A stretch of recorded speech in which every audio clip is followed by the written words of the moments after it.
भुवः स्वः तत्सवितुर्वरेण्यं भर्गो देवस्य धीमहि धियो यो नः प्रचोदयात्।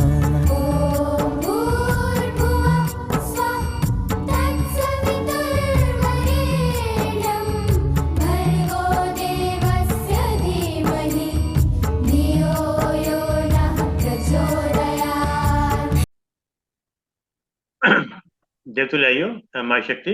आज स्वाध्याय चंद्रन कुमार की मांगे 785 दिन रविवार, तारीख 5 नवंबर 2023।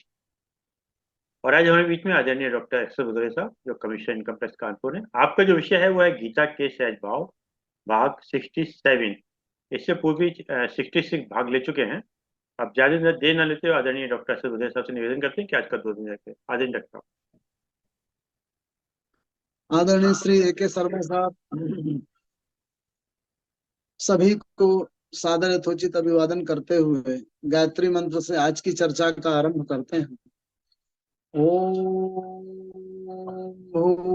भुवः स्वः तत्सवितुर्वरेण्यं भर्गो देवस्य धीमहि धियो यो नः प्रचोदयात्। तो पिछली चर्चाओं में हम लोगों ने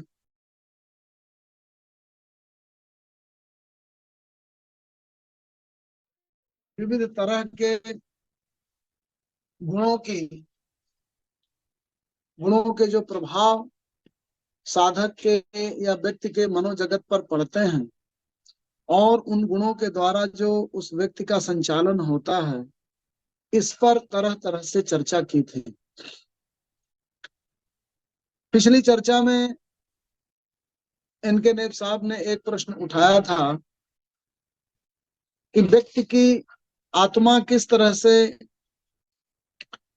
पुराने शरीर से निकल करके नए शरीर तक जाती है, या यूं कहें कि आत्मा अगर एक सर्वत्र व्याप्त समुद्र की एक चेतना की तरह है तो फिर वो कैसे नया आवरण धारण करती है। इस पर बृहद विचार करने से पहले हम लोग इस अंक में 3 तरह की जो दार्शनिक धाराएं हैं, अद्वैत, विशिष्टाद्वैत और द्वैत, उस पर विचार कर लें। उसके बाद हमारी उन 5 जो बड़े कंसेप्ट हैं जिन पर इनमें मतभिन्नता है, ब्रह्म के स्वरूप पर कि वो निर्गुण है या सगुण है, विश्व या संसार पर कि वो किस तरह से विष्णु का स्वरूप है, किस तरह से मृत्युमय है, मृत्युमय जगत, और दोनों के अभेद पर कि किस तरह से ब्रह्म का ही स्वरूप इस ब्रह्मांड के या विश्व के या जगत के रूप में हमें दिखता है, और इससे मुक्ति पाने के लिए हमें किस तरह से ज्ञान की आवश्यकता होती है। तो जो वस्तुतः आत्मा है, क्या वो इस ब्रह्म के जो चेतनामय स्वरूप है उससे अलग है या उसी का भाग है, ये एक तरह की दृष्टि पर निर्भर करता है। तो अद्वैत, विशिष्टाद्वैत और द्वैत, ये बेसिकली दृष्टि के भेद की वजह से, ये जो भेद हमें दिखाई देता है वो साधक की या अधिकारी की दृष्टि पर निर्भर करता है। और हमारी भारतीय परंपरा में अधिकारी विभेद के महत्वपूर्ण कंसेप्ट को माना जाता है, जिसे मुंडे मुंडे मतिर भिन्ना कहा गया। अर्थात हर एक व्यक्ति की, हर एक विचारक की, हर एक साधक की दृष्टि में फर्क है। हर एक व्यक्ति, हर एक चिंतक जो है, उसकी दृष्टि उसके अपब्रिंगिंग पे, उसके विचार पर, उसकी दृष्टि पर, उसके इतिहास अतीत पर, उसके विचार बोध पर, उसके कंप्रहेंशन पर निर्भर करती है कि वो संसार को किस रूप में कंप्रहेंड करता है, किस रूप में उसे विजुअलाइज करता है, किस रूप में उसे देखता है। तो वस्तुतः जो ब्रह्म के स्वरूप के प्रति दृष्टि भेद है, वो अधिकारी के विभेद पर, साधक के भेद पर, दृष्टि की भिन्नता पर, संसार विजुअलाइज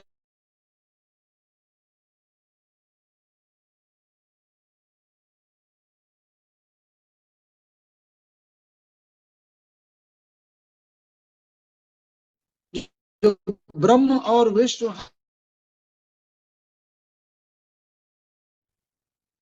और हम देखेंगे कि हमारे भारतवर्ष में तीनों प्रमुख धाराएं रही।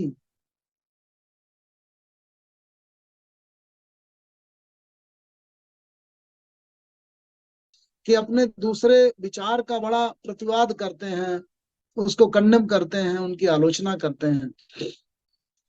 तो ये उनकी दृष्टि की कमी नहीं है, बल्कि यूं कहें वो अपने विचार को और स्पष्ट करने के लिए पूर्व पक्ष वाद के माध्यम से, कि पहले अपने मत को रखेंगे, फिर दूसरे मत को खंडित करेंगे, फिर दूसरे मत की कमियों को रखेंगे, ताकि वो जो विषय वस्तु है वो अच्छी तरह से स्पष्ट हो जाए।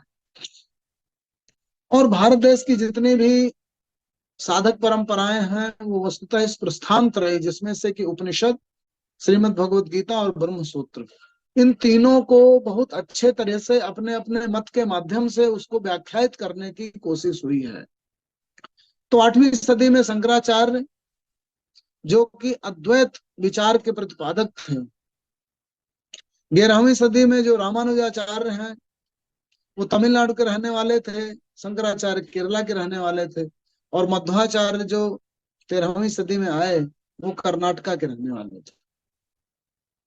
तो पहले अद्वैत का विचार जो आया शंकराचार्य ने, जो जिसकी एक मेटाफर के माध्यम से हम देखें तो समुद्र में जो बृहद समुद्र है और उसकी उठने वाली जो हर एक लहर है वो क्या है, वो एक पानी है, और उस लहर और समुद्र में वस्तुतः कोई भेद नहीं। वही पानी कभी लहर का आकार ग्रहण कर लेता है, कभी बड़ी लहर आती है, कभी छोटी लहर आती है। तो ये जो जो भी हमको लहरें दिखती हैं, जो भी तरंग दिखती है, वो कुछ नहीं है, वो वही बृहद पानी है, पानी के अलावा कुछ भी नहीं। उसी को जयशंकर प्रसाद ने कहा, ऊपर जल था नीचे हिम था, एक तरल था एक सघन, एक तत्व की ही प्रधानता, इसे कहो जड़ या चेतन। तो वस्तु एक ही तत्व सर्वत्र विद्यमान है, वो कभी जड़ रूप में और कभी चेतना रूप में हमें दिखाई देता है। वही शंकराचार्य ने इसको स्थापित किया और कहा कि ये सब कुछ अद्वैत है, एक ही तत्व है, नॉन डुअलिटी है। उसी की दो बीमाएं जब हमारी दृष्टि में आती हैं तो हमें वो अपरा प्रकृति के रूप में दिखती है, और जब चेतना के रूप में स्थापित हो जाती है तो परा प्रकृति के रूप में होती है। वो जो लहर है उसका जो स्वरूप है, जो स्वरूप दिखता है, वो वही जल है। वस्तुतः जल की अद्वैतता ही विविध विविध तरह से हमें दिखाई देती है, उसी के विविध फॉर्म्स हैं, और वो फॉर्म्स का कोई सेपरेट एग्जिस्टेंस नहीं है, उसका कोई पृथक अस्तित्व नहीं है। उसी जल के स्वरूप विविध प्रभावों में आकर, विविध कारकों में आकर, हवा के चलने से कभी किसी रूप में कभी किसी रूप में हमें दिखाई देते हैं। रामानुजाचार्य बहुत रेडिकली शंकराचार्य से अपोजिट हैं, और उन्होंने कहा कि नहीं, ये जो अद्वैतता है, जो एक पना है, जो एक ही ब्रह्म का अस्तित्व है, वो क्वालिफाइड है। और वो जो क्वालिफाइड है उसमें कुछ विशिष्टता जो आई है, उसमें जो कुछ गुण आए हैं, वो जो गुण आए हैं वो तमाम क्रियाओं के प्रभावों से आए हैं, और वही जो है वो एक फॉर्म के रूप में, एक सगुण के रूप में हमें दिखाई देता है। और जो लहरें हैं, यद्यपि वो उसी समुद्र की ही उत्पत्ति हैं, लेकिन वो सेपरेट तो हैं, इसीलिए हमें दिखती हैं, इसीलिए हमें भाषित होती हैं, आखिरकार हमें भाषित तो होती हैं। तो उन्होंने कहा कि ये विष्णु जो है, विष्णु एक समुद्र के स्वरूप के माध्यम से उन्होंने देखा, और जो भक्त है वो लहरें हैं, उसी का ही अंग है, लेकिन वो लहर जो है वो समुद्र से पृथक हो जाती है, भाषित होती है, दिखती है। और इसी तरह से भक्त और भक्ति भाजन, भक्त या भगवान कहें या भक्त और विष्णु कहें, उसके अस्तित्व को उन्होंने स्वीकार करते हुए कहा कि दोनों का जो स्रोत है वो एक ही है, लेकिन दोनों में पृथकत्व है। तो इसीलिए उन्होंने कहा कि ईश्वर जो है तरह तरह के जब गुण धारण कर लेता है, तो कभी राम के रूप में दिखता है, कभी दूसरे गुणों के साथ कृष्ण के रूप में दिखता है, कभी नारद के रूप में दिखता है, कभी शिव के रूप में दिखता है, कभी तरह तरह के जो गीता में विभूति योगों के माध्यम से श्री कृष्ण ने अपनी तमाम मैनिफेस्टेशंस को बताने की कोशिश की है, वो मैनिफेस्टेशंस, वो सगुण के स्वरूप, वो तरह तरह के रूप, तरह तरह के जो विभूतियां हैं जो दिखती हैं, वो यद्यपि हैं उसी परम चेतना की अभिव्यक्तियां विविध विविध रूपों में, विविध विविध गुणों के साथ, लेकिन वो उनका एक पृथक अस्तित्व जैसे रामानुजाचार्य ने माना, वही उनके जो समर्थक हैं, उनके जो अनुयायी हैं, वो उसको मानते हैं। मध्वाचार्य जो कर्नाटका के रहने वाले थे 13वीं सदी में, उन्होंने कहा कि ये जो लहर है वो एक अलग फॉर्म में आ जाती है, एक अलग रूप ले लेती है, और वो समुद्र से थोड़े ही समय के लिए सही, लेकिन वो पृथक होती है। इस तरह से दो अस्तित्वों को उन्होंने, ब्रह्म और जीव दोनों अस्तित्वों को उन्होंने माना। तो जो नेब साहब का प्रश्न है वो ये कि आत्मा वो ब्रह्म के अस्तित्व से क्या अलग है, क्या उसका एक पृथक अस्तित्व है, क्या वो व्यक्ति के अंतःकरण से निकल कर और ब्रह्म में मिलती है, तो उसका क्या पृथक अस्तित्व आया था तब मिलती है, या उसी का स्वरूप है? तो अगर मध्वाचार्य की दृष्टि से देखें तो वो आत्मा जो है वो अलग हो जाती है, उस व्यक्ति के रूप में, उस जीव के रूप में अलग हो जाती है। शंकर की दृष्टि से देखें तो सब जगह उसी समुद्र का ही स्वरूप भरा हुआ है, और उसमें जब एक घड़ा डाला जाता है तो उस घड़े के अंदर जो पानी अलग होके आ जाता है वो भासित होता है, लेकिन है वो वही जल, सेम जल है, वही सब जगह व्याप्त है। उस घड़े की दीवार आने से उसका पृथक आभास जरूर होता है, लेकिन उसका उससे कोई बिलगाव नहीं होता। तो ये जो दृष्टि भेद है कि हम शंकर की दृष्टि से देखें तो एक ही समुद्र की सर्वव्यापकता, या रामानुजाचार्य की दृष्टि से देखें तो एक अलग फॉर्म लेता हुआ लहर का दिखेगा, लेकिन वो उसी समुद्र में है, उसी से उसकी अभिव्यक्ति है, उसी से व्यक्त होती है, लेकिन अलग फॉर्म तो जरूर है। या मध्वाचार्य की दृष्टि से देखें तो दोनों का पृथक पृथक अस्तित्व है, और वो जो भक्त है, जीव है, उसका एक अलग अस्तित्व है, और वो फिर उसमें मिलता है। तो ये सब दृष्टि की ही पृथकता का भान है और कुछ नहीं। श्रीमद् भगवद गीता के विविध श्लोकों में हम देखें तो श्री कृष्ण ने अर्जुन को तीनों तरह से उस चीज को, विचार को बताने की कोशिश की है। और जब हम इन टीचर्स और इन अध्यापकों के या इन संतों के टीकाओं को पढ़ते हैं तो उसी तरह की व्याख्या और उसी तरह से उनकी जो वाणी है, श्रीमद् भगवद गीता के जो पद हैं, श्लोक हैं, वो उसी तरह से अर्थ देते हमको प्रतीत होते हैं। बड़ा अद्भुत है, जब हम अपने तरह से पढ़ते हैं तो वो उतना भाषित नहीं होता, लेकिन जब उन टीचर्स की टीकाओं को पढ़ते जाते हैं उनकी लंबी लंबी व्याख्याएं, और उस तरह से अपनी बात को सिद्ध करने के लिए उनके तर्कों को पढ़ते हैं, तो हमको वैसा ही लगने लगता है कि हाँ, ये सही कह रहे हैं। जब तीनों को पढ़ के निकलते हैं तो फिर हम फिर से जब कंप्रहेंड करते हैं, तब हमें भाषित होता है कि हमारा जो तीनों का पढ़ने के बाद जो विचार बनता है वो हमारे दृष्टि पर निर्भर करता है। किसी खास समय हम किसी तरफ से देख रहे होते हैं तो फिर उस तरह की ही व्याख्या हमको सही लगती है। तो आज मैं कोशिश करूंगा कि मैं पहले गीता के तीसरे अध्याय के माध्यम से कर्मयोग में जो गुणों का प्रभाव पड़ता है उस व्यक्ति पर और किस तरह से उनसे कर्मों की उत्पत्ति होती है, इन पर पहले विचार करें। क्योंकि जिस तरह से उन गुणों का और गुणों के फंक्शंस का प्रभाव पड़ता है हमारे व्यक्तित्व पर, हमारे मानस पटल पर, और फिर उसका जो परिणाम आता है हमारी दृष्टि पर, उसी से दृष्टि भिन्नता हमारी विकसित होती है। मतलब उसी तरह की हमारी दृष्टि भिन्नता होती है। जिस तरह से अलग अलग तरीके के गुणों से हम संचालित होते हैं, हमारा मानस पटल संचालित होता है, उसी तरीके की हमारी दृष्टि हो जाती है। जैसे हम देखें गीता में 27वें श्लोक में कृष्ण कहते हैं, प्रकृते क्रियमाणानि गुणैः कर्माणि सर्वशः अहंकार विमूढ़ात्मा कर्ता अहम इति मन्यते। By the qualities of nature, actions are being performed all around. The self deluded by egoism thinks, I am the doer.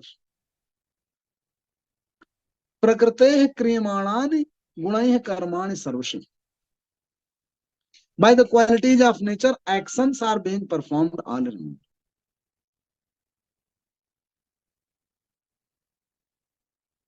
प्रकृति से उत्पन्न गुणों से ही क्रियमाणता आती है। क्रियाओं के प्रति संलग्नता अर्थात क्रियामाणता, क्रियामाण होना, क्रिया में संलग्न होना हमारे गुणों की उपज है, और वो गुण हमारी प्रकृति की उपज है। प्रकृते क्रियमाणानि गुणैः कर्माणि सर्वशः। प्रकृति से उपजे हुए गुणों से ही क्रियमाणता आती है, और उसी से सर्वत्र तरह तरह के कर्म संपादित होते हैं। तो मूल क्या है? मूल हमारी प्रकृति है। प्रकृते क्रियमाण, प्रकृति से गुण और गुणों से क्रियमाणता और उनसे कर्मों की उपज, और सर्वत्र यही होना। लेकिन जो अहंकार से विमूढ़ व्यक्ति है, अर्थात अहम जिसमें भरा हुआ, उसे भाषित क्या होता है कि जैसे मैं ही कर्म कर रहा हूं। कर कौन रहा है? कर्म गुण कर रहे हैं। प्रकृति जन्य गुणों से हम फंक्शनल हो रहे हैं, हम में क्रियमाणता का जन्म हो रहा है। तम गुण भरा होगा तो हम निष्क्रियता को प्राप्त करेंगे, अज्ञानता को प्राप्त करेंगे, प्रमाद आ जाएगा, हम एक्टिव नहीं रहेंगे, सो जाएंगे। या गुणों में जितनी क्रियाशीलता होनी चाहिए, जितना हमें आत्मविश्वास होना चाहिए, जिस तरह से हमें संलग्न होना चाहिए, वो नहीं आएगी, या हम उल्टा कार्य करेंगे, क्रोधित हो जाएंगे। रजोगुण से जब हम प्रभावित होंगे तो हमें एक्सेसिव एक्टिविटी आ जाएगी। उससे ड्रिवन होकर के हम कभी लालच में पड़ जाएंगे, कभी क्रोध में पड़ जाएंगे, कभी आवेशित हो जाएंगे। सत्व गुण से जब हम भरे होंगे तो हमें ज्ञानात्मकता आएगी, आनंद आएगा, क्रियाओं में एक सम्यक समन्वयता आएगी, सम्यक दृष्टि आएगी, विजन आएगी। तो हमारी प्रकृति से जो उपजे हुए गुण हैं, वही हमें तरह तरह की क्रिया मान्यता भर रहे हैं, हमें संचालित कर रहे हैं। गुणों से हम संचालित होकर के क्रियाओं में संलग्न हो रहे हैं। लेकिन जो अहंकारमय व्यक्ति है, जिसका अंतःकरण अहंकार से डिल्यूटेड है, मूढ़ है, प्रभावित है, उसे लगता है मैं कर्म में संलग्न। तो मैं क्या है? मैं अगर एक ऐसी चेतना के रूप में देखा जाए जिसके अंदर सिर्फ दृष्टि है, और कृष्ण ने कहा वो पुरुष है, वो चेतना है, शुद्ध चेतना है, तो वो क्रिया में संलग्न नहीं होती। जो शुद्ध बुद्धि चेतना है, निर्मल चेतना है, जो परा डायमेंशन है, उसमें दृष्टि होती है, उसमें फीलिंग होती है, वो महसूस करती है, लेकिन वो क्रिया के निर्णयों में सम्मिलित होती है। वो निर्णय करती है, उसमें विवेक होता है, उसमें बुद्धि होती है, उसमें चेतना होती है। लेकिन क्रियाओं में संलग्न जो है वो गुण होते हैं, और हमारा शरीर होता है, हमारी अपरा डायमेंशन होती है, और वो गुण हमें संलग्न करते हैं। और फिर वो गुण हमारी आत्मा को बांधते हैं, हमारी चेतना को बांधते हैं अपनी तरह से। सतगुण अपनी तरह से, रजगुण अपनी तरह से, और तमोगुण अपनी तरह से।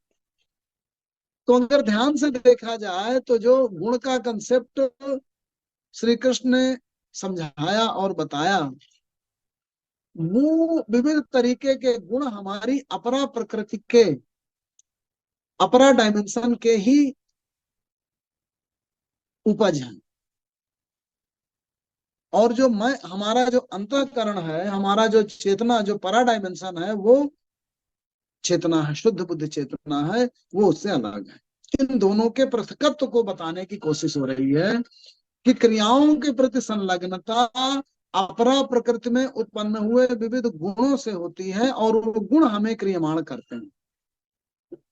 और जो परा डायमेंशन है, जो पुरुष डायमेंशन है, जो प्रकृति नहीं है, वो पुरुष डायमेंशन हमारा विवेक से युक्त है, विचार से युक्त है, भावना से युक्त है, शुद्ध चेतना।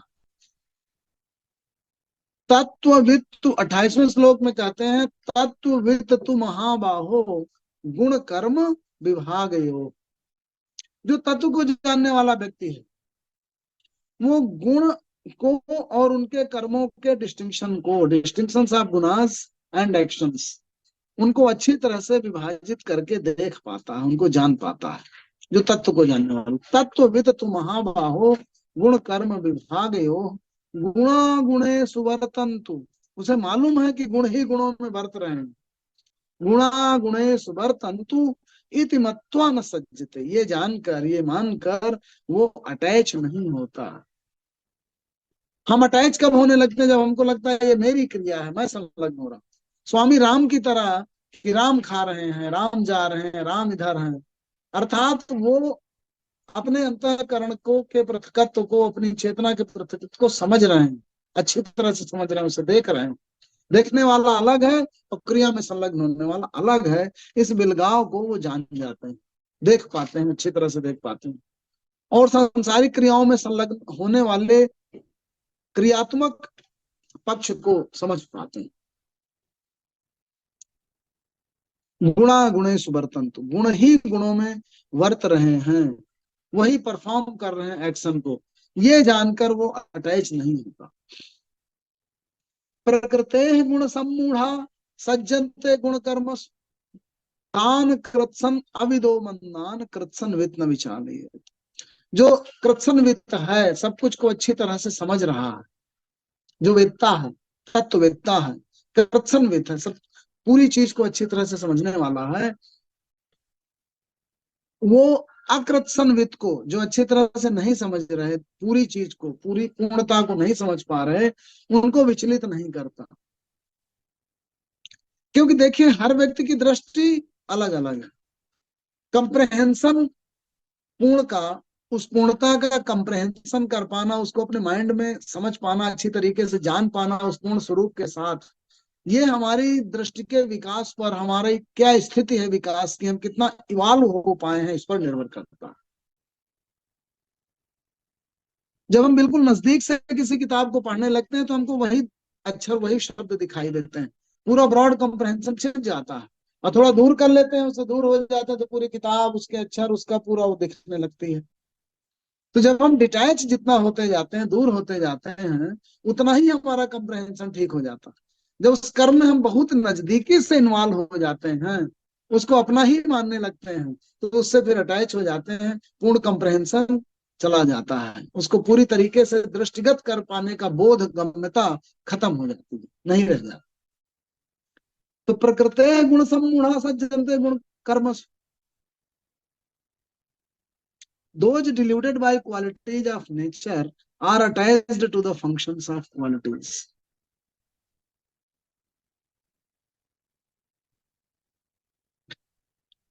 गुणों की जो फंक्शंस हैं उनसे अटैच्ड हो जाना, गुण कर्मसु में सज्जनता आ जाना, गुणों के कर्मों में अटैच हो जाना प्रकृति के गुणों में सम्मूढ़ होने की वजह से होता है। अर्थात हमें प्रॉपर जो कंप्रहेंशन है, विजुअलाइजेशन है, दृष्टि है, विजन है, वो नहीं आ पा रहा।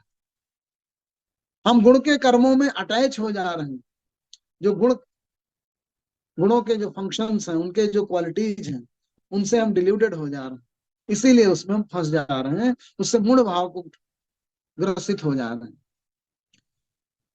ऐसे ग्रसित हो जाने वाले व्यक्तियों को, जो अच्छी तरह से जानने वाला व्यक्ति है, वो कर्मों से ही विरक्त नहीं कर देता, क्योंकि अगर कर्मों से आप विरक्त कर देंगे तो सृष्टि नहीं चल पाएगी।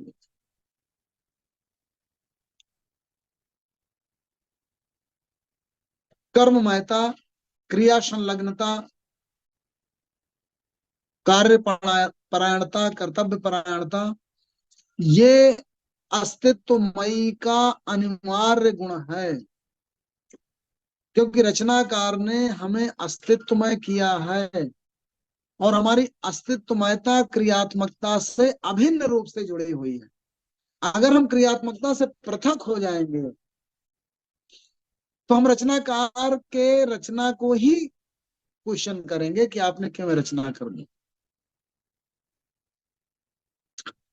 तो हमें दृष्टि तो विकसित करना है, दृष्टि विकसित करके अपनी क्रियाओं को और करने वाले को समझना है, उनके प्रतिकत्व को समझना है। समझने वाला जो है हमारे अंतःकरण में बैठा हुआ, जो देख रहा है, जो दृष्टा है, वो काम में संलग्न नहीं हो रहा, क्रिया में संलग्न नहीं हो रहा, तो भी रचनाकार ने, क्योंकि इन दोनों अपनी डायमेंशंस के साथ हमें अस्तित्वमय किया है, तो भी हमें क्रिया में संलग्न। तो हम देख करके कर क्या रहे हैं? देख कर मुक्त हो रहे हैं, क्योंकि क्रियाओं के बंधन में हम फंस रहे थे, उनसे अटैच होकर। इसलिए उसे जानना है और जान करके उससे मुक्त होना। जानने के लिए हमें सम्यक बोध होना जरूरी है कि क्रियाओं की उत्पत्ति कहाँ से हो रही है। क्रियाओं की उत्पत्ति गुणों से हो रही है। कृष्ण ने कहा था कि जो बंधन उत्पन्न हो रहे हैं वो रजोगुण से उत्पन्न हो रहे हैं। कामना की उत्पत्ति रजोगुण से हो रही है। गुणों से तरह तरह के प्रभावों की, वासना की, कामना की उत्पत्ति हो रही है। अहम की उत्पत्ति गुण से नहीं है। अहम की उत्पत्ति हमारी हमारी उस अज्ञानता की वजह से है जिसमें हम अपने को ही कर्ता मान लेते हैं, जबकि केवल हम कर्ता नहीं है। विविध विविध फैक्टर हैं जो कर्मों के निर्धारक हैं, और गुण जो है कर्म के कारक हैं। तो भी अकर्ता को समझना, दृष्टा को समझना, क्रिया में संलग्न जो है उसे समझना, गुणों के फंक्शंस को समझना, उनके स्वरूप को समझना, वो हमें किस तरह से मूढ़ करते हैं, डिल्यूजन में डालते हैं, हम किस तरह से अटैच होते हैं क्रियाओं से, किस तरह से हम अपने को ही कर्ता मान लेते हैं, इन सब चीजों को समझना हमें मुक्ति दिलाता है। मुक्ति के द्वारा ही हम बंधनों से बच सकते हैं और प्रसन्न रह सकते हैं, क्योंकि बंधन ही दुख के कारक हैं, बंधन ही संस्कारों के सर्जक हैं। हमारे मानसिक जगत पर, मनोजगत पर जो प्रभाव पड़ता है वो संस्कारों का पड़ता है, और संस्कार हमारी दृष्टि की कुंदता की वजह से आती है। हम कर्मों में जब बंधे होते हैं, अटैच होते हैं, तो उनके संस्कार हम पे पड़ जाते हैं, इंप्रेशन पड़ जाते हैं। तो उन इंप्रेशन से हमें मुक्त होना है, और जब मुक्त होंगे हम, तभी हमें ज्ञान मुक्त करेगा, और तभी हम सममयी अवस्था में रहेंगे। समत्वमयी अवस्था में रहना आवश्यक क्यों है? क्योंकि समत्वमयी स्थिति ही हमारी वास्तविक स्थिति। इसीलिए उसी स्थिति में रह के हम मुक्तता की सुनिश्चितता कर पाएंगे, मुक्त रह पाएंगे। सममयी अवस्था में ही रह के हम मुक्त रह पाएंगे, और जब मुक्त नहीं रहे तो बंधन में पड़ेंगे, और बंधन में पड़ करके ही दुख होगा। अब बौद्धों ने हर चीज में दुख से मुक्ति के सुझाव बताए कि संसार में दुख है, दुख का कारण लालसा है, तृष्णा है। तृष्णा रजोगुण से उत्पन्न है, गुण स्वाभाविक है, हमारी प्रकृति जन्य है। जब तक प्रकृति में है हम, जब तक स्वरूपमयी हैं, जब तक हम अस्तित्वमयी हैं, तब तक हम में गुण रहेंगे। उन गुणों से मुक्ति नहीं है। लेकिन गुणों को समझे, उनकी क्रिया को समझे, उनके कार्य को समझे, उनके फंक्शन को समझे, तो हम मुक्त हो जाएंगे। तो गुणों के रहते हुए भी हम मुक्त हो सकते हैं, तृष्णा के प्रभावों से मुक्त हो सकते हैं, और दुख से दूर हो सकते हैं, शांत हो सकते हैं, प्रसन्न हो सकते हैं।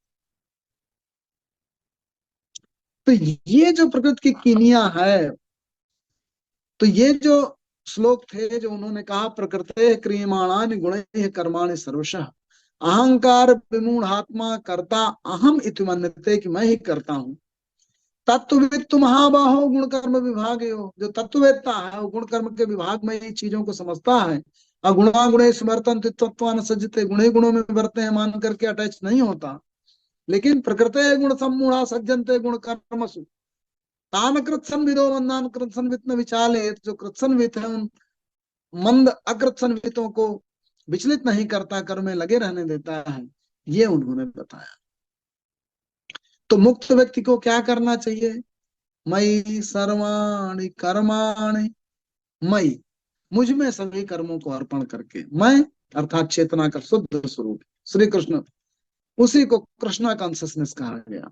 मई सर्वाणि कर्माणि संन्यस्य, छोड़कर, मुझ में त्याग कर, मुझ में अर्पित कर, अध्यात्म चेतसा, आत्म चेतस होकर अपने ही अंतःकरण में उस पूर्ण कृष्ण कॉन्सियसनेस को, परम चेतना के दर्शन करना, उसमें समस्त कर्मों का अर्पण कर देना, निराशी हो जाना, निराशी, आशाओं से परे हो जाना, उससे परे चले जाना, ममत्व भाव से ऊपर उठ जाना, निर्ममो निराशी निर्ममो भूत्वा युद्धस्व, कर्ममयी हो, युद्ध में संलग्न हो, कर्ममयता ही अस्तित्व के लिए आवश्यक है। इसलिए विगत ज्वर, तरह तरह के जो प्रभाव तुम्हें ज्वरमयी कर देते हैं, तुम्हें तापमान उत्पन्न कर देते हैं, तुम्हें आवेश भर देते हैं, उन आवेशों से मुक्त होकर, विगत ज्वर होकर फिर कर्म में संलग्न हो, ये जो है ये कृष्ण का अल्टीमेट उपदेश है अस्तित्वमयी के लिए।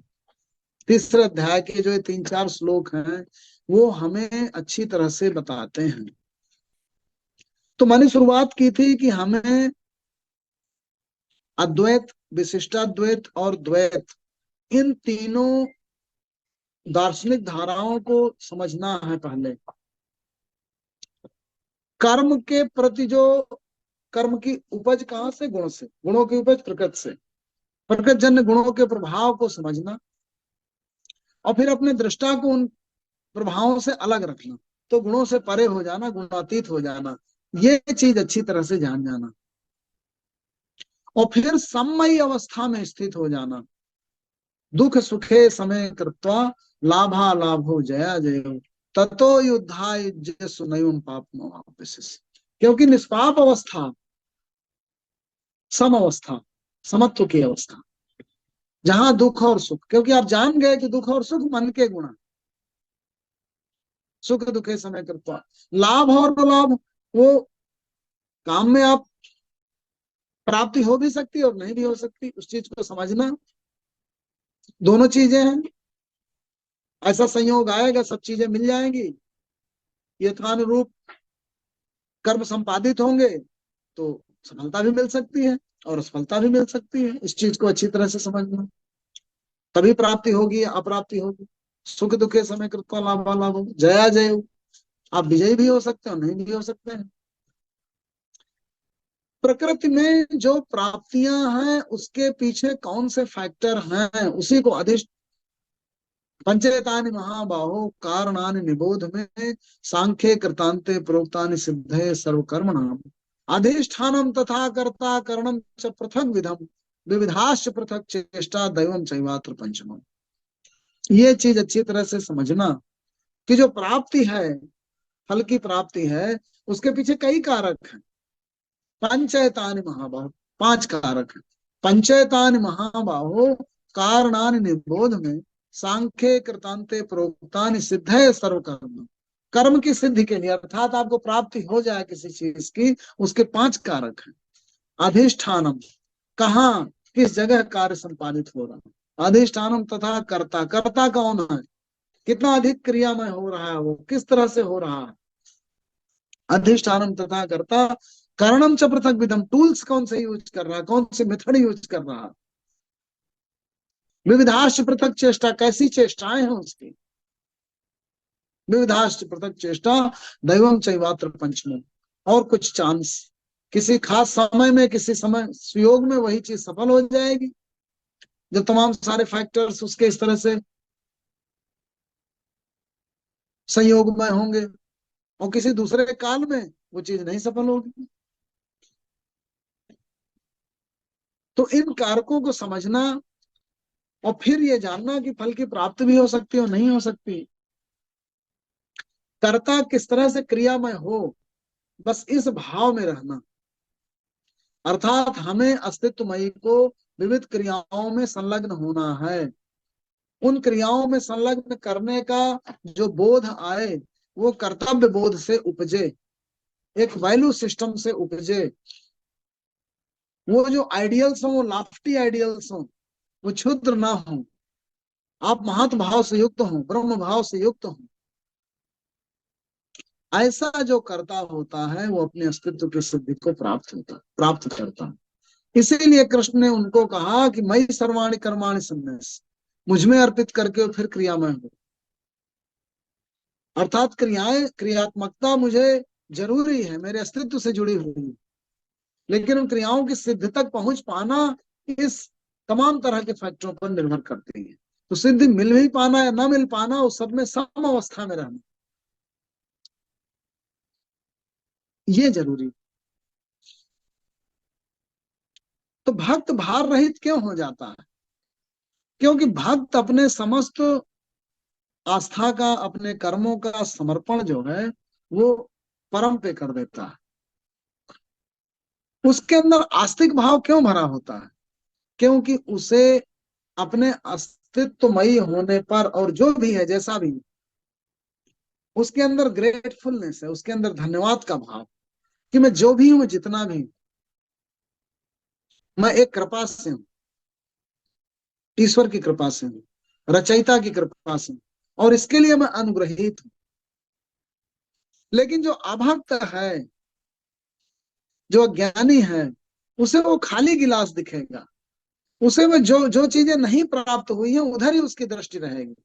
मुझे ये नहीं मिला, मैं इससे छोटा हूं, मैं ये यहां तक नहीं पहुंच पाया, मुझ में इतना ज्ञान क्यों नहीं आ पाया, मुझ में इतना धन क्यों नहीं आ पाया, मैं युद्ध क्यों नहीं जीत पाया।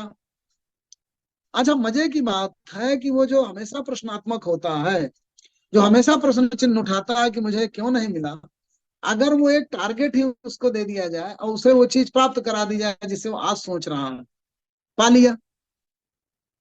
अब उसकी दृष्टि में तो प्रश्न ही भरे हुए हैं, जो चीज नहीं पाई वही भरी हुई है। तो संसार में पाई गई चीजें तो बहुत छोटी ही होती है ना, अनपाई चीजें न पाई गई तो पूरा संसार ही भरा है, वो तो सब आप पा नहीं सकते भाई।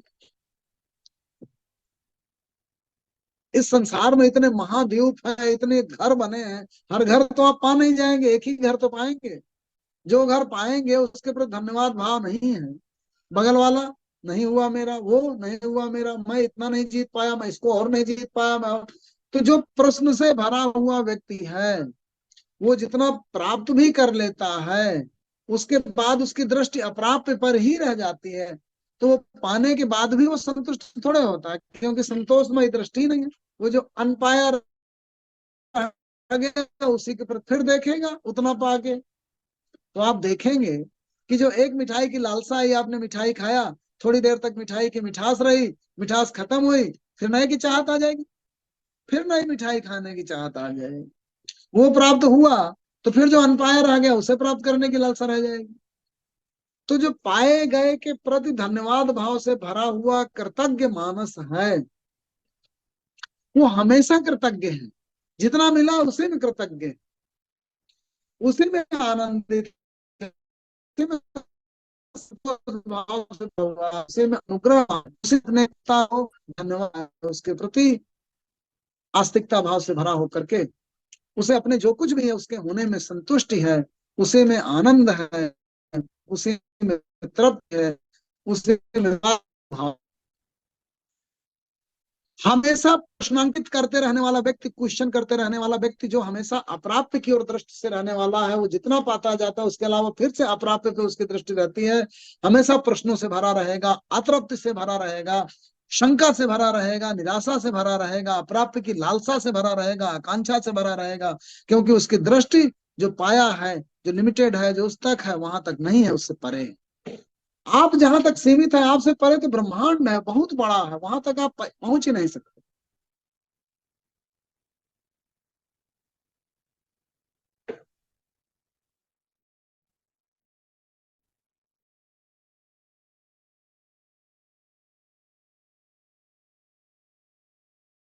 भय भार से मुक्त की लालसा में अच्छे अच्छे ज्ञानी भी आते,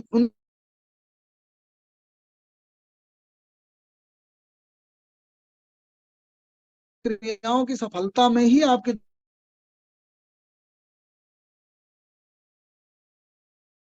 अंकित रहते हैं, तरह तरह के कारकों में प्रभावित हो जाते हैं, उन्हीं पे आपकी दृष्टि खोई रहती है, दुखी रहते हैं, असंतुष्ट रहते हैं। तो अपनी सामर्थ्य पे, अपने ज्ञान पर, अपनी पहुंच पर, अपनी प्राप्ति पर संतोषमयी होना,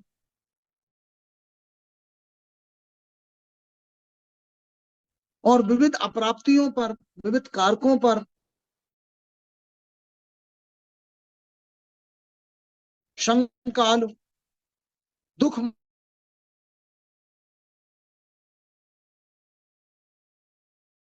ना, और जो हमारे अंतःकरण के जो तरह तरह के हमारे प्रकृतिजन्य गुण हैं, वो हमारी उस दृष्टि को गुणों से बांधे रहते हैं। तममयी दृष्टि जो है अलग तरह के गुणों से हमको बांधे रहती है, रजमयी दृष्टि अलग तरह से बांध करके हमें संचालित करती है, और सतमय दृष्टि हमें अलग तरह से संचालित करती है। उनके प्रभावों को समझ करके हम उनसे मुक्त हो सकते हैं।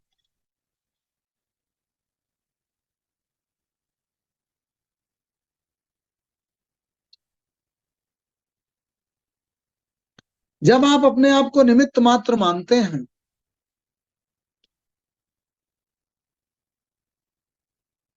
कि मैं करता नहीं हूं, मैं केवल निमित्त मात्र हूं, या जब आप साक्षी भाव में रहते हैं तो देख पाते हैं अपने आप को, अपनी विविध क्रियाओं को। जब आप उस प्रकृति जो दृष्टा है, आंतरिक पुरुष, और उसके अलावा उसके परे जो प्रकृति है, उसकी पृथकता को अच्छी तरह से देख पाते हैं, जब आप ज्ञानी हैं, जब आप कर्मों के प्रभाव से मुक्त होकर, अर्थात संस्कारों से और अपनी हैबिट से मुक्त होकर के सम्मयी अवस्था में रह पाते हैं, जब आप अपने भक्ति भाजन को, अर्थात आप भक्त हैं और अपने इष्ट के गुणों के प्रति, इष्ट के तरह तरह के क्रियाओं पे आपकी दृष्टि रहती है, उस आदर्श को आप प्राप्त करना चाहते हैं, तो दृष्टा की अवस्था में रह पाना, साक्षी की अवस्था में रह पाना, भक्त की अवस्था में रह पाना, कर्म में लीन हो करके तमाम तरह के बंधनों से मुक्त हो जाना, ज्ञानी होकर के तरह तरह के संस्कारों से मुक्त हो जाना, अपने आप को निमित्त मात्र समझ करके समस्त कर्मों का अर्पण कर देना, ये जो अवस्थाएं हैं, ये और कुछ नहीं बल्कि गुणातीत अवस्थाएं हैं, गुणों के प्रभाव से मुक्त हुए व्यक्ति की अवस्थाएं हैं। और उस अवस्था में पहुंचने को ही निरामय अवस्था, निर्वेद अवस्था, शुद्ध बुद्ध चेतन अवस्था, स्थित धी स्थित प्रज्ञ अवस्था, आदि ब्रह्मभूत अवस्था, आदि गुणों से, आदि विशेषणों से गीता में संबोधित किया जाता है।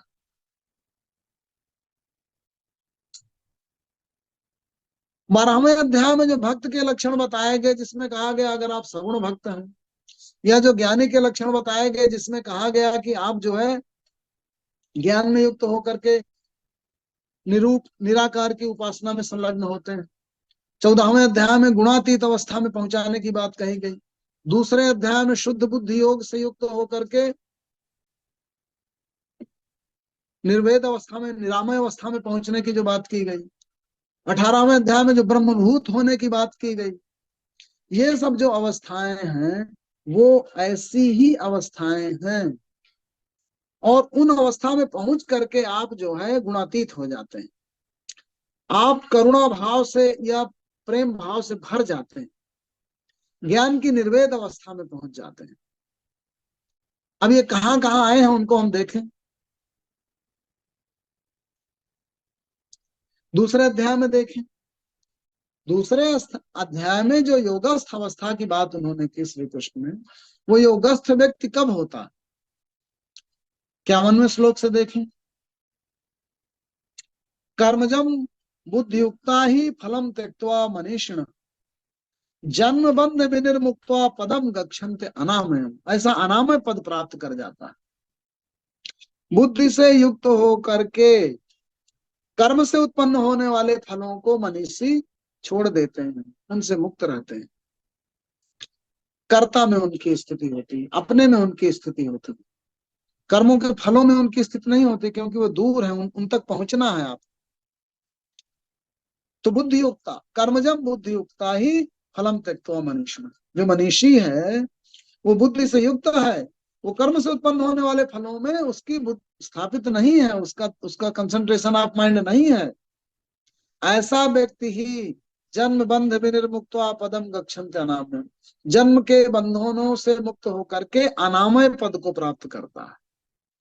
वही अनामय है, वही निरामय है, वही पेनलेस स्टेट है, वही स्वस्थ अवस्था है, स्वस्थ स्व में स्थापित होने की अवस्था।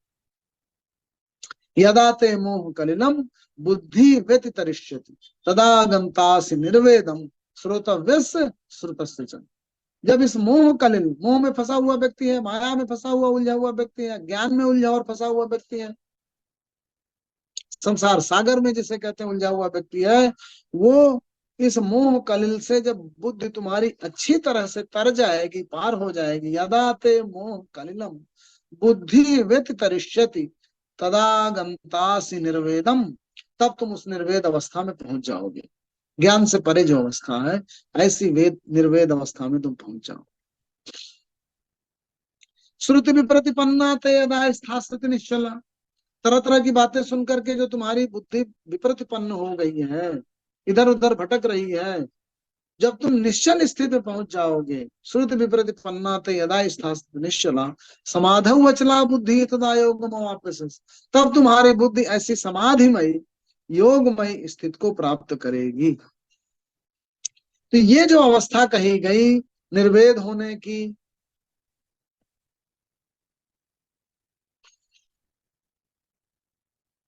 अनामय होने की, मोह कल से मुक्त होकर के स्थित समाधिमय अवस्था में पहुंचने की, योगमय अवस्था में पहुंचने की जो स्थिति कही गई,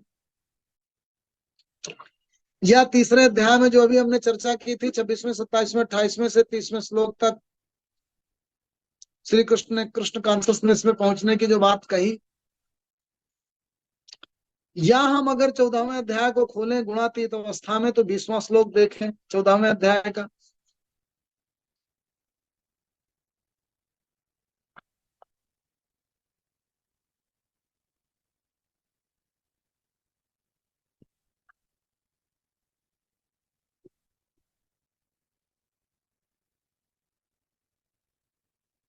गुणानेतान अतीत त्रीन देहि देह समुद्भवान जन्म मृत्यु जरा दुखाई विमुक्तो अमृतम अश्नुते। इन तीनों गुणों से मुक्त होकर के, अतीत होकर के, गुणान एतान अतीत त्रीन, तीनों देही देह समुद्भवान, देह से समुद्भव, देह से उत्पन्न होने वाले जो गुण हैं, अर्थात प्रकृत जन्य है तीनों गुण 17 स्तंभ। जन्म मृत्यु जरा दुखाई विमुक्तो अमृतम अश्नुते, जन्म मृत्यु और बुढ़ापा, इन तीन तरह के दुखों से मुक्त होकर के अमृतत्व प्राप्त करते। जन्म और मृत्यु क्या है? जन्म मृत्यु और जो बुढ़ापा है, जो डायनेमिक्स है हमारी, जो हम परिवर्तनशील हमारी जो प्रकृति है, उससे जो हम प्रभावित हो जाते हैं, गुणों के प्रभाव से प्रभावित हो जाते हैं, उससे दुखी होने लगते हैं। वो इसलिए क्योंकि उसकी कीमिया को, उसकी केमिस्ट्री को, उसके डायनेमिक्स को हम अच्छी तरह से समझ नहीं पा रहे। अरे विश्व ही परिवर्तनशील है, ये कोई जो प्रकृतिजन्य फॉर्म्स हैं, स्वरूप हैं, वो रहने वाले नहीं हैं, ये परिवर्तनशील है। परिवर्तन ही प्रकृति का नियम है।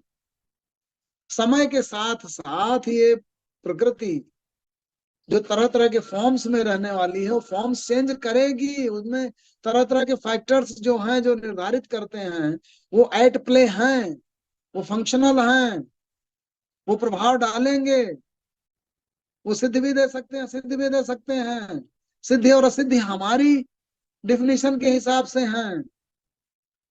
हम किसी विशेष स्थिति को सिद्धि और किसी विशेष स्थिति को असिद्धि कहते हैं। हमारी दृष्टि की सीमितता के प्रतीक हैं वो। कोई पर्टिकुलर स्थिति अटेन हो गई तो उसे हम सिद्धि कहते हैं। सेनाओं को जीत लिया, कुछ चीज पा लिया, उतनी विद्या प्राप्त कर गए, उतना धन प्राप्त कर लिया, सिद्धि कहने लगे। उसी जगह जो दूसरा संत है जो इन सबसे, इन सबके त्याग को सिद्धि कहता है, तो बोलेगा अरे चला जाए धन, ये माया के बंधन कट जाए, मैं मुक्त हो जाऊं, वो उसे सिद्धि कहता है। जो आदमी कोई चीज पढ़ रहा है, कोई नेचुरल साइंस स्टडी कर रहा है, वो उसके तरह तरह के फैक्ट को आत्मसात करने को सिद्धि कहता है। और जो परम को जानना चाहता है, वो इन तमाम सांसारिक फैक्ट्स को भूल जाना ही सिद्धि कहता है। इनसे परे हो जाऊं मैं, मुझमें इनका प्रभाव न रहे, इनसे मैं मुक्त हो जाऊं। क्योंकि जितना जानूंगा कि इतने रुपए के, इतने किलो डॉलर का ये मूल्य, इतना पाना बाजार में, मैं ऐसे काम करूं तो इतना लाभ हो जाएगा, ये मुझे और उलझाते जाएंगे। उसे मुक्त होने को सिद्धि कह रहा, एक उसे पाने को सिद्धि कह रहा। क्या है सिद्धि, क्या है सिद्धि और असिद्धि? हमारी जो दृष्टि है वो एक प्रकार के जब बायस से युक्त होती है, वो जो हम पैरामीटर सृजित करते हैं, उन पैरामीटरों में जो चीज प्राप्तियां होती हैं, उसे हम सिद्धि कह देते हैं, उसे हम जीत कह देते हैं, उसे हम प्राप्ति कह देते हैं, उसे हम लाभ कह देते हैं। दूसरे तरह के पैरामीटर, दूसरे तरह की गंतव्य में जब पहुंचना चाहते हैं तो उसके पैरामीटर्स बदल जाते हैं। उन पैरामीटरों में जो खरे उतरने वाली प्राप्तियां और ज्ञानात्मक स्थिति है, पहुंच है हमारी, उसको अटेन कर लेना, उसको हम सिद्धि कहते हैं। दृष्टि परिवर्तित होते ही हमारे पैराडाइम बदल गए, हमारे पैमाने बदल गए, हम किसी दूसरी चीज को सिद्ध कहने लगे। तो हम इस सृष्टि के परिवर्तनमयी स्वरूप को अच्छी तरह से समझें और अज्ञानी न बने जबरदस्ती कि हम अपने आप को जिस जिस तरह दिखते थे, रूपवान, गुणवान, शक्तिमान, उसी तरह से दिखें, उसी को हम माने कि ये सिद्धि है और वही सफलता है हमारी। वो हमारे तरह तरह के पैरामीटर्स पे, कोई आदमी कहता है कि बड़ी सुंदर सुख नासिका हो, कोई आदमी कहता है लंबा हो, टार्क डाल और टाल डार्क और हैंडसम हो, कोई दूसरा बोलता है नहीं गोरा चिट्ठा हो, कोई बोलता है नहीं जो हृष्ट पुष्ट हो वो ज्यादा। किसी को कोई अच्छा लगता है, किसी को कोई अच्छा लगता है। इस सृष्टि में विचरण करते वक्त, जीते वक्त, हम तरह तरह के गुणों से निष्प्रभावित होकर के, तत्व को समझकर, उन तरह तरह के 17 स्तंभ गुणों की फंक्शंस को, उनकी क्रियाओं को, उनके प्रभावों को समझकर उनसे मुक्त हो सके, गुणों की केमिस्ट्री को, उनके फंक्शंस और उनके एक्शंस को जान सके, विश्व के परिवर्तनशील परिवर्तनमय स्वरूप को समझ सकें, दृष्टि हमारी शुद्ध हो जाए और हम अपने आप को उस परम के एक डायमेंशन के रूप में, एक अंग के रूप में जाने कि ये पूरा ब्रह्मांड हमको भी लेकर के अस्तित्वमयी है, हम उसी के एक पार्ट हैं। उसकी परिवर्तनकारी प्रकृतिमयी डायमेंशन परिवर्तनशील है, चेंज हो रही है। उसकी अपरिवर्तनशील चेतनामयी डायमेंशन पूरे ब्रह्मांड में परम चेतना के रूप में सदा से विद्यमान है, उसमें समय का कोई प्रभाव नहीं पड़ रहा। उस चीज को समझ सकें, निर्वेद अवस्था को प्राप्त हो जाए, कर्म से उत्पन्न होने वाले तरह तरह क्रिया में तो हो, लेकिन कर्म से उत्पन्न होने वाले तरह तरह के फलों से अपने आप को के बिलगाव को, अनअटैचमेंट, अनअटैच्ड अवस्था में रहने को समझ सकें, प्राप्तियों और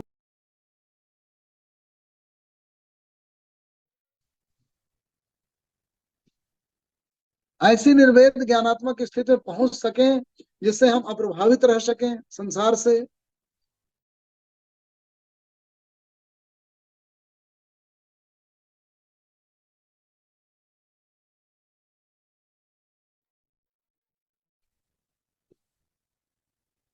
गुणातीत अवस्था में रह सकें,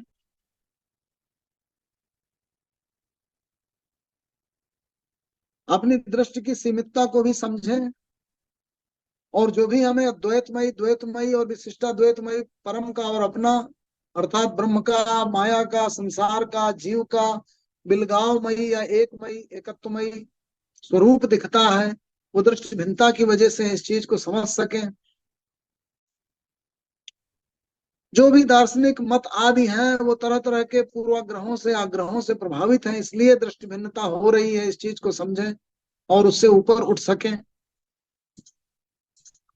ये जो क्षमता हमारे अंदर आ जाए और जो भी हमें प्राप्त है उसके प्रति हम आस्तिक भाव से, कृतज्ञता भाव से भरे हों, हमें खालीपन न दिखे, भरापन दिखे, वही आस्तिक भाव है।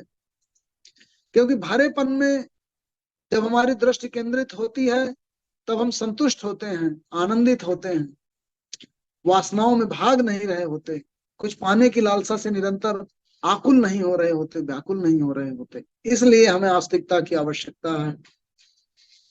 हम सम्मयी अवस्था में अपने मानस को स्थापित कर सकें और जान सकें कि दुख सुख आदि मन की प्राप्तियां और अप्राप्तियां, तमाम तरह के कारकों की, इंद्रियों के भोग हमारी इंद्रियों के प्रभावों से उत्पन्न हो रहे हैं। इस तरह से हम इस संसार के, सृष्टि के तत्व को अच्छी तरह से समझकर, आत्मसात होकर इनसे मुक्त हो सकें, ऐसा कृष्ण का प्रयास है।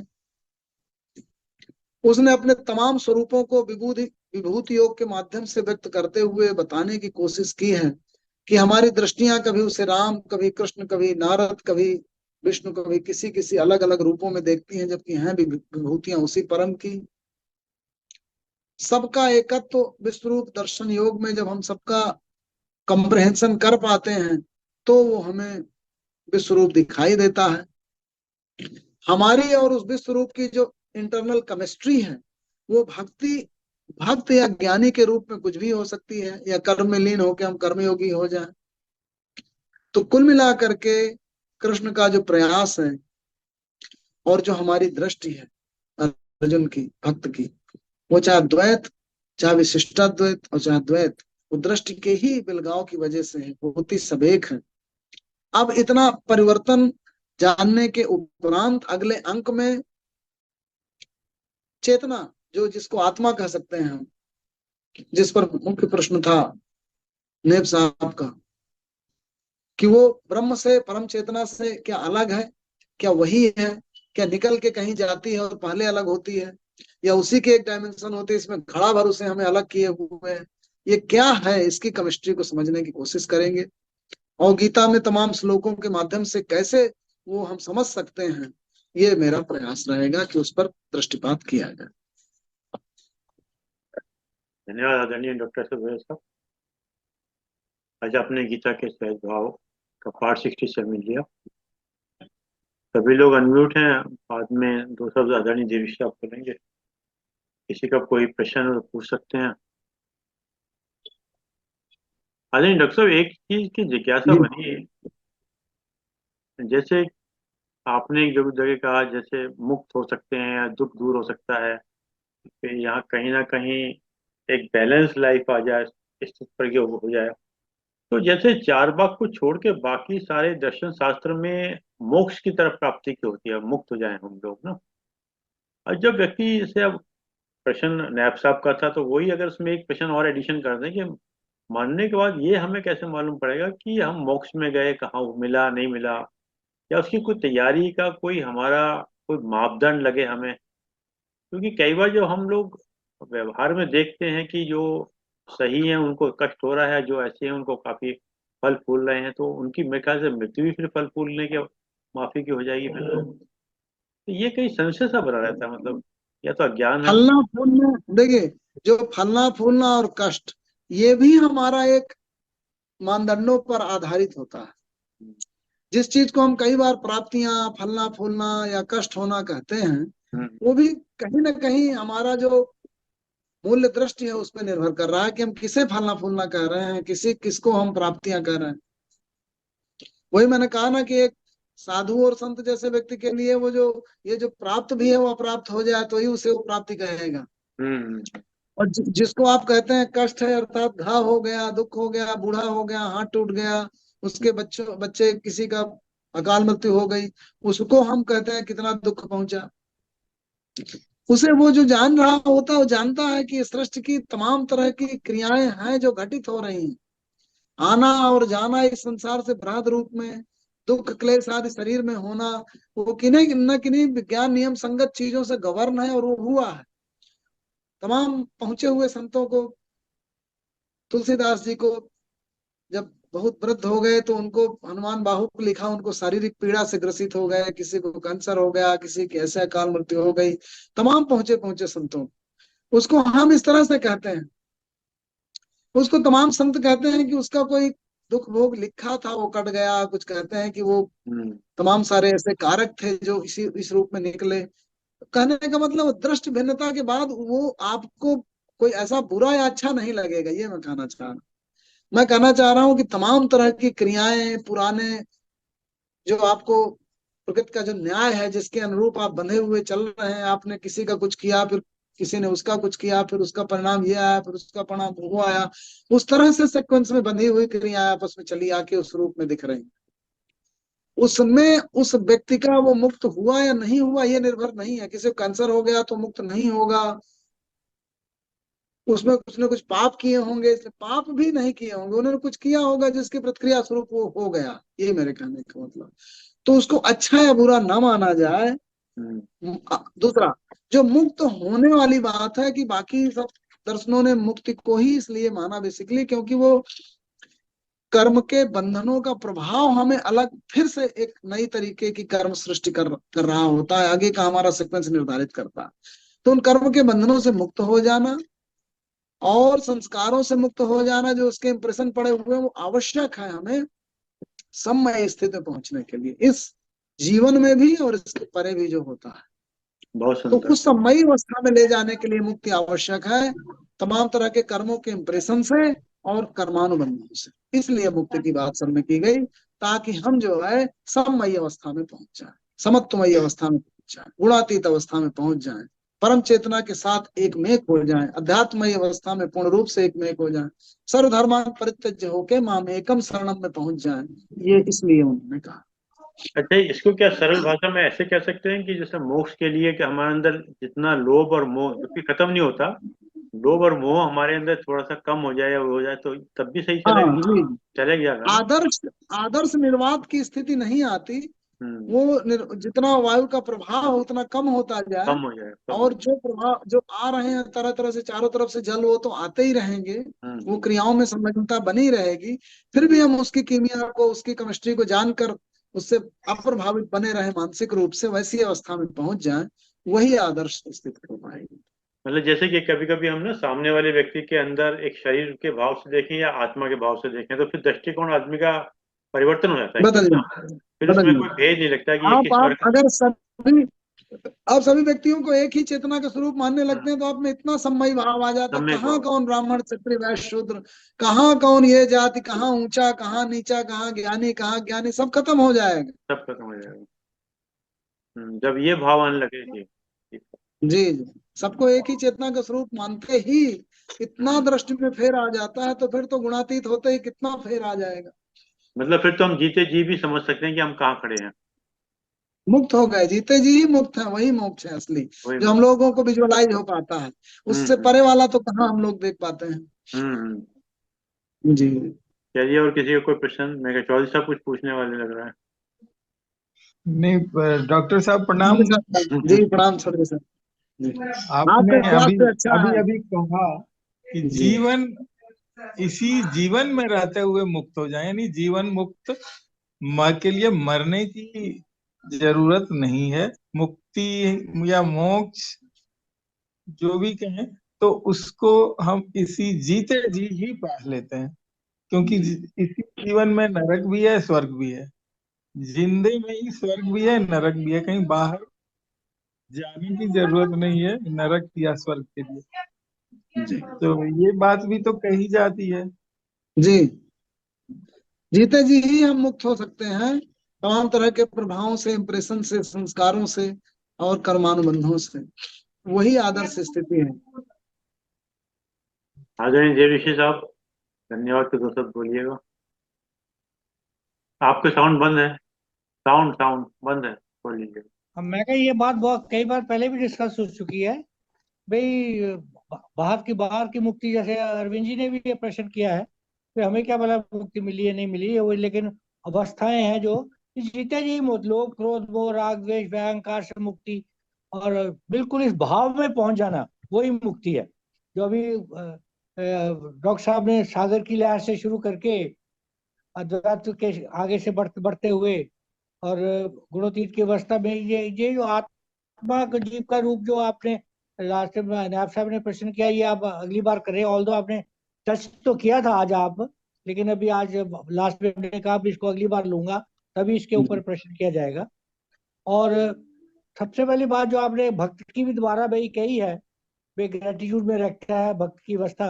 और अंत में सब जो आपने अवस्थाएं कही हैं, दर्शा की अवस्था में रहना, ज्ञानी होकर विकारों से मुक्त हो जाना, संमय अवस्था में रहना, गुणातीत अवस्था में रहना, यही ब्रह्मभूत अवस्था में रहना, निराकार की ध्यान की अवस्था में रहना, ज्ञान की निर्वेद अवस्था में रहना, स्वस्थ अवस्था में रहना। स्वस्थ का मतलब पिछली बार भी आपने बताया था कि स्वयं में स्थापित होना स्वस्थ है। समाधि में अवस्था में रहना, योग में अवस्था में रहना, कृतज्ञता भाव में रहना, यही आत्ममय भाव में रहना, यही। अब इसके पीछे बात क्या है? यही मुक्ति है, वो आनंद की स्थिति है। तरह तरह से तो समझा रहे हैं, तरह तरह से और कुछ समझने का भी नहीं है, इसी में एक मुक्त है, आनंद है, यही। और इससे ऊपर क्या है? इसको अलग, जैसे कवि एक अच्छे मौसम को, फूल को कई तरह में बताता है, वही ये भाव है, अलग अलग भाव। निर्मल अवस्था भी वही भाव है, समय अवस्था में वही भाव है। जैसे आपने भक्ति ज्ञान बोले, ज्ञान वाला भी देखिए, ज्ञान की निर्वेद अवस्था और भक्त की अवस्था, ग्रेटिट्यूड की अवस्था, वो है बराबर अवस्था, वही आ जाती है। वही वही कृष्ण बता रहे हैं, बार बार बता रहे हैं। कृष्ण में अवस्था भी वो अंतरात्मा में जाके उस क्षेत्र में रुक जाना है कृष्ण में। तो अवस्था सारी सब अलग अलग अवस्थाओं के अलग अलग, जैसे उस सिमली दे देते हैं ना उसको, अलग अलग तरह के कवि लोग अलग अलग तरह में बयान करते हैं। तो वही एक अलग अलग गुणोतीत, सबसे बड़ी बात जो आपने गुणातीत कहा ना, एक्चुअली सब बात गुणातीत से ही है, उसी से ही आ जाता है। और समर्पण करना, जो ग्रेटिट्यूड वाली बात, ये बहुत एक्चुअली जैसे आप अभी कर रहे हैं, ये बातें आप बहुत बार बता चुके हैं। एक बार नहीं, ये बातें इतनी बार बता चुके हैं, ये अब बिल्कुल भाई रिवीजन, हर बार ही रिवीजन लगता है कि रिवीजन हो रहा है। और लेकिन एक बार है, हर बार ही आनंद आता है, ये भी एक बड़ी आपकी अवस्था है, तो हर बार ही आनंद आता है।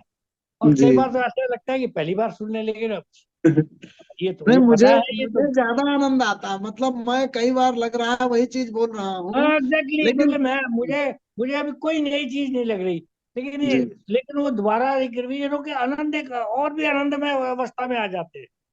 एक बहुत एक, आप कहाँ ले जाएंगे हमें कुछ पता नहीं। पहुंच गए हैं, अब पहुंच गए हैं, वही आनंद ले रहे हैं, वही बैठ के आनंद ले रहे हैं।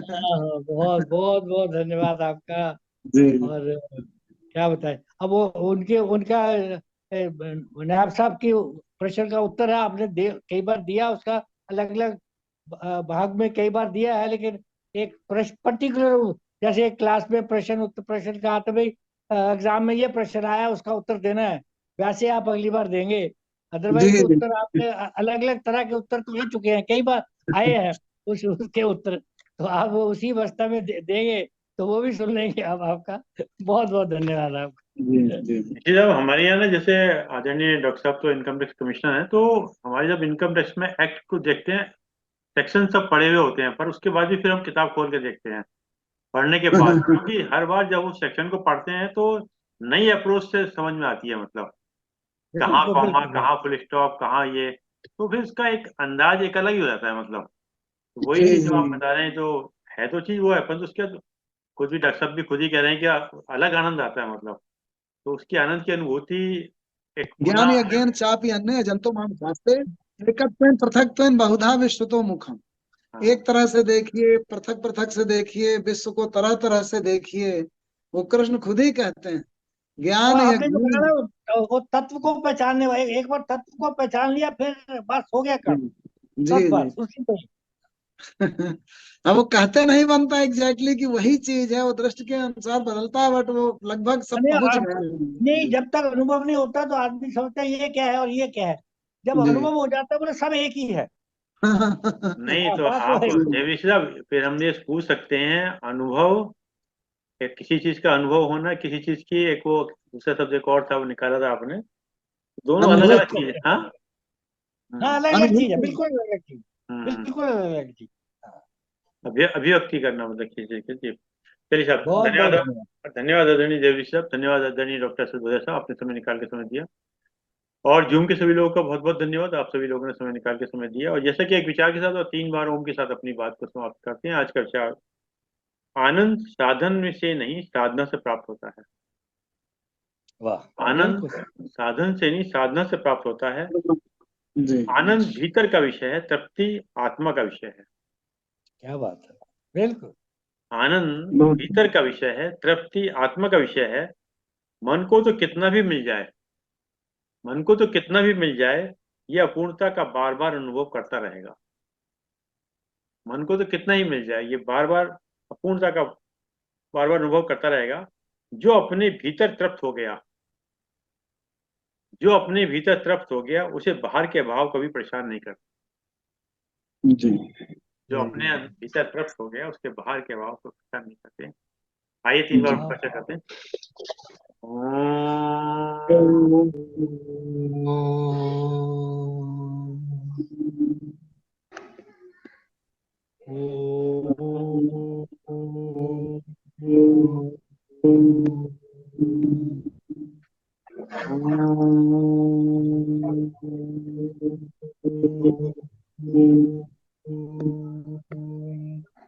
शांति शांति शांति शांति।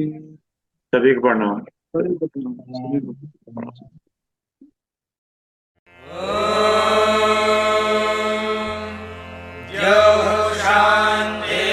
शान्तिरन्तरिक्षं शान्तिः पृथिवी शान्तिरापः शान्तिरोषधयः शान्तिः वनस्पतयः शान्तिर्विश्वे देवाः शान्तिर्ब्रह्म